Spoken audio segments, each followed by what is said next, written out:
Assalamualaikum warahmatullahi wabarakatuh.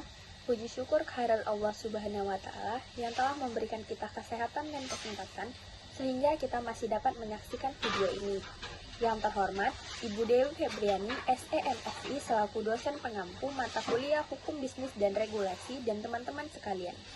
Perkenalkan, nama saya Diva Ananda Ramli dengan NIM 230430008 selaku moderator dan pemateri pertama dalam forum diskusi perlindungan konsumen dan anti monopoli. Adapun anggota kelompok saya, Dinisa Devindaru, dengan NIM 230430009. Langsung saja kita lanjut ke penyampaian materi. Yang pertama ada asas dan tujuan perlindungan konsumen. Perlindungan konsumen adalah upaya untuk melindungi dan memastikan hak-hak konsumen dalam bertransaksi atau menggunakan produk dan jasa. Asas perlindungan konsumen diatur dalam Undang-Undang 8/199 atau yang kerap pula disebut dengan Undang-Undang Perlindungan Konsumen. Berikut ini adalah asas-asas perlindungan konsumen menurut Undang-Undang Perlindungan Konsumen. Yang pertama ada asas manfaat. Setiap upaya dalam penyelenggaraan harus memberikan manfaat yang sebesar-besarnya bagi kepentingan konsumen dan pelaku usaha secara keseluruhan. Kedua, asas keadilan. Melalui pengaturan dan penegakan hukum perlindungan konsumen ini, konsumen dan pelaku usaha dapat berlaku adil melalui perolehan hak dan penunaian kewajiban secara seimbang. Selanjutnya, asas keseimbangan, agar konsumen, pelaku usaha, dan pemerintah memperoleh manfaat yang seimbang dari pengaturan dan penegakan hukum perlindungan konsumen. Selanjutnya, asas keamanan dan keselamatan konsumen, agar produk dan jasa yang dihasilkan oleh pelaku usaha aman dan tidak membahayakan konsumen. Selanjutnya, asas kepastian hukum, agar baik pelaku usaha maupun konsumen menaati hukum dan memperoleh keadilan dalam penyelenggaraan perlindungan konsumen, serta negara menjamin kepastian hukum. Perlindungan konsumen adalah upaya untuk melindungi hak-hak dan kepentingan konsumen dalam interaksi ekonomi. Tujuan perlindungan konsumen itu yang pertama adalah memastikan keamanan produk, melindungi konsumen dari produk yang berbahaya atau cacat yang dapat membahayakan kesehatan dan keselamatan mereka. Yang kedua, informasi yang jelas, memberikan konsumen akses kepada informasi yang jelas dan akurat. Ketiga, menangani keluhan, memberikan mekanisme bagi konsumen untuk mengajukan keluhan dan mendapatkan kompensasi jika ada masalah dengan produk. Keempat, pencegahan praktik bisnis tidak etis, mencegah praktik bisnis yang curang, penipuan, atau menyesatkan yang merugikan konsumen.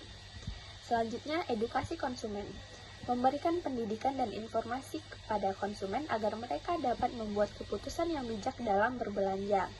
Selanjutnya, kepentingan ekonomi, meningkatkan kepentingan ekonomi konsumen dengan memastikan bahwa mereka mendapatkan nilai yang adil di dalam transaksi komersial.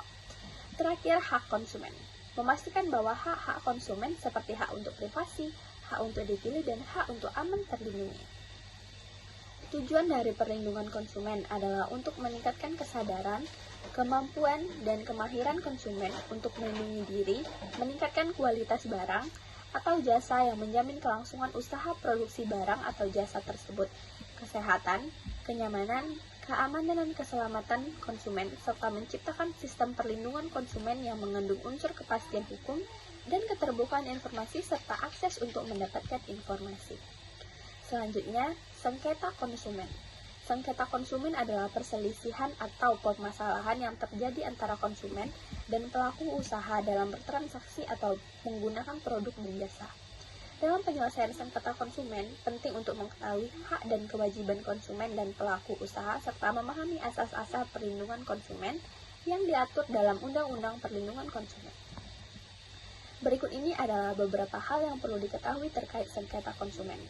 Yang pertama, sengketa konsumen itu dapat diselesaikan melalui jalur litigasi dan jalur non-litigasi. Kedua, jalur litigasi adalah penyelesaian sengketa melalui pengadilan tanpa ketentuan tentang peradilan umum.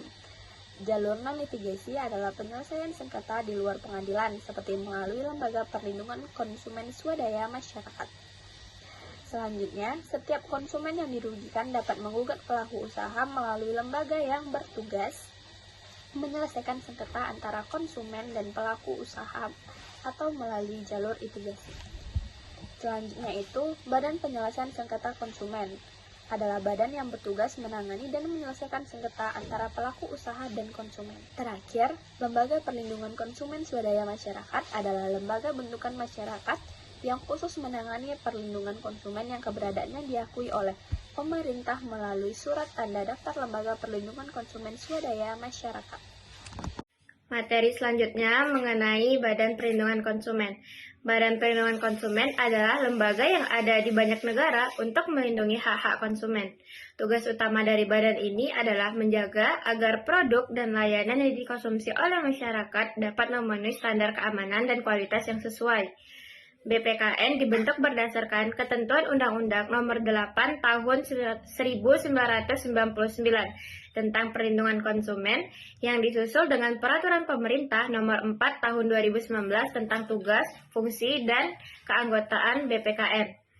BPKN mempunyai beberapa fungsi, antara lain, yang pertama, memberikan saran dan pertimbangan kepada pemerintah dalam mengembangkan perlindungan konsumen di Indonesia.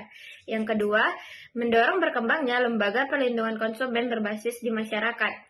Ketiga, menyebarkan informasi melalui media tentang perlindungan konsumen dan mendorong sikap pro-konsumen. Yang keempat, menerima pengaduan mengenai perlindungan konsumen dari masyarakat, lembaga perlindungan konsumen berbasis komunitas atau dunia usaha. Kelima, membantu konsumen dalam memperjuangkan haknya, termasuk menerima pengaduan atau laporan dari konsumen. Keenam, melakukan pengawasan bersama dengan pemerintah dan masyarakat terhadap penyelenggaraan perlindungan konsumen. Yang keenam, melakukan pengawasan bersama dengan pemerintah dan masyarakat terhadap penyelenggaraan perlindungan konsumen. BPKN bertanggung jawab untuk melindungi konsumen dari berbagai bentuk pelanggaran seperti penipuan, praktik bisnis yang tidak sehat. Konsumen dapat melaporkan setiap pelanggaran haknya kepada BPKN dan organisasi akan menyelidiki dan mengambil tindakan yang tepat. BPKN juga mendorong dunia usaha untuk mematuhi peraturan dan standar perlindungan konsumen. Selanjutnya ada Lembaga Perlindungan Konsumen Swadaya Masyarakat. Lembaga Perlindungan Konsumen Swadaya Masyarakat atau LPKSM merupakan lembaga swadaya masyarakat yang terdaftar dan diakui oleh pemerintah Indonesia untuk menangani kegiatan perlindungan konsumen. LPKSM diatur dalam Undang-Undang Nomor 8 Tahun 1999 tentang Perlindungan Konsumen dan Peraturan Pemerintah Nomor 59 Tahun 2001 tentang LPKSM. LPKSM mempunyai beberapa fungsi, antara lain yang pertama mendorong berkembangnya lembaga perlindungan konsumen berbasis masyarakat.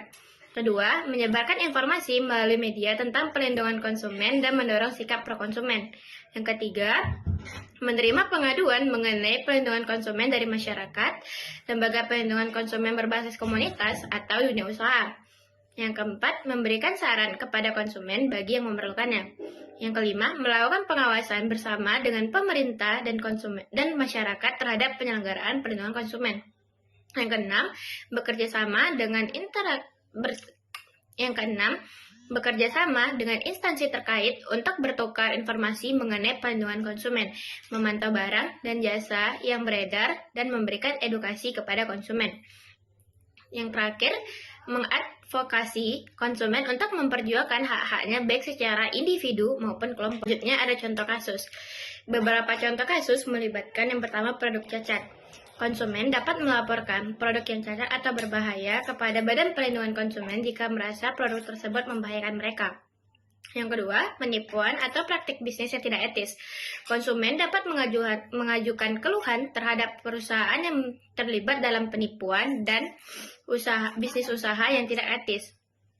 Ketiga, ketidaksetujuan dengan layanan pelanggan. Konsumen yang merasa tidak puas dengan layanan pelanggan atau penanganan keluhan mereka dapat mencari bantuan dari Badan Perlindungan Konsumen. Yang keempat, pelanggaran kontrak. Jika ada perselisihan antara konsumen dan penyedia layanan atau produsen yang melibatkan pelanggaran kontrak, Badan Perlindungan Konsumen dapat membantu mediasi atau menawarkan saran. Yang kelima, hak konsumen yang dilanggar. Badan Perlindungan Konsumen juga dapat membantu dalam kasus-kasus di mana hak-hak konsumen seperti hak privasi atau hak informasi yang akurat yang dilanggar. Yang keenam, Dalam banyak negara, Badan Perlindungan Konsumen memiliki wewenang untuk menyelidiki dan menindaklanjuti kasus-kasus ini untuk melindungi hak konsumen dan memastikan pemenuhan peraturan perlindungan konsumen yang berlaku. Berikut adalah beberapa contoh kasus konsumen dan badan layanan konsumen yang dapat ditemukan dari hasil pencarian. Yang pertama, kasus obat sirup penyebab gagal ginjal.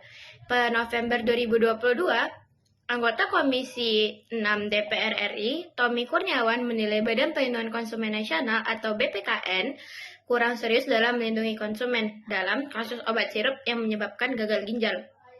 Kedua, kasus pengaduan konsumen. Badan Penyelesaian Sengketa Konsumen atau BPSK Kabupaten Sumedang pada tahun 2020 menerima 60 kasus pengaduan dari masyarakat konsumen. 3. Sengketa konsumen. Dalam artikel dari Dinas Perdagangan NTB disebutkan bahwa LPKSM dan BPSK seringkali menangani pengaduan dari sengketa konsumen. Keempat, pengujian Undang-Undang Perlindungan Konsumen. Pada Maret 2022, Mahkamah Konstitusi Republik Indonesia menggelar sidang perdana pengujian Undang-Undang Nomor 8 Tahun 1999 tentang Perlindungan Konsumen. Selanjutnya, putusan Badan Penyelesaian Sengketa Konsumen. Dalam hasil pencarian terdapat beberapa putusan Badan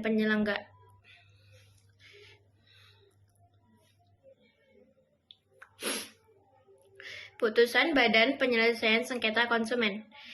Dalam hasil pencarian terdapat beberapa putusan Badan Penyelesaian Sengketa Konsumen seperti putusan Badan Kota Medan nomor 756/PEN BPSKMDN 2015 tanggal 14 Januari 2016. Selanjutnya, perlindungan konsumen oleh BPKN. Badan Perlindungan Konsumen Nasional atau BPKN merupakan lembaga bentukan pemerintah yang bertugas melindungi konsumen. BPKN memiliki tugas untuk menyelesaikan sengketa konsumen dan memberikan edukasi tentang hak-hak konsumen. Demikian presentasi dari kami. Apabila terdapat kekurangan mohon dimaafkan. Saya akhiri. Wassalamualaikum warahmatullahi wabarakatuh.